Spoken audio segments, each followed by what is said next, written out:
ప్రభుత్వాన్ని కూలగొట్టాల్సిన అవసరం మాకు లేదు. మరొక 3 ఏళ్లు మీరే ఉండాలి. చక్కగా పనిచేయకపోతే ప్రజలే మీ వీపులు సాఫ్ చేస్తారు అంటూ కాంగ్రెస్ ప్రభుత్వాన్ని హెచ్చరించారు బీఆర్ఎస్ అధినేత కేసీఆర్. దీనిపై మంత్రి పొంగులేటి శ్రీనివాసరెడ్డి ఘాటుగా స్పందించారు. ఇదేమైనా బొమ్మరిల్లా కూల్చడానికి మీ స్కెచ్ ఏంటో మీరేమనుకుంటున్నారో తెలుసుకోలేని అమాయకులం కాదని కౌంటర్ ఇచ్చారు. ప్రభాకర్ రెడ్డిని మా ఎమ్మెల్యే దుబ్బాక ఎమ్మెల్యే ఆయనతో ఎవరు హైదరాబాద్లో మాట్లాడితే అన్న ఇంకా 3 ఏళ్ళు భరించాలన్న ఈ గవర్నమెంట్ అని మాట్లాడింది. ఆయన మాట చెప్పిండు విలేకరులు. అలా చూసారా మా గవర్నమెంట్ పడగొడతారట. మేమెందుకు పడగొడతాం రా భయ్? మాకేమైనా కాల్చేరు గులగులో పెట్టినాయా? మేమా కిరికిరి పని చెయ్యం బిడ్డ. మీరే ఉండాలి. ఓట్లు తీసుకున్నారు. చక్కగా పని చేయకపోతే మీ ఈపులు ప్రజలే సాఫ్ చేస్తారు. అంతే కదా?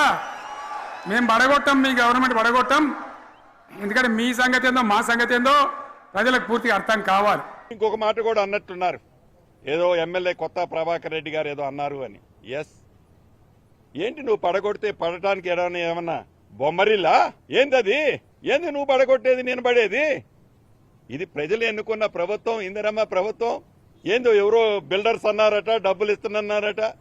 ఏందో అంతా తెలుసు. దీని డ్రామా ఏందో, దాని ఆత్మ ఎవరో, దాని స్కెచ్ ఏంటో. ఎంత అమాయకులమా?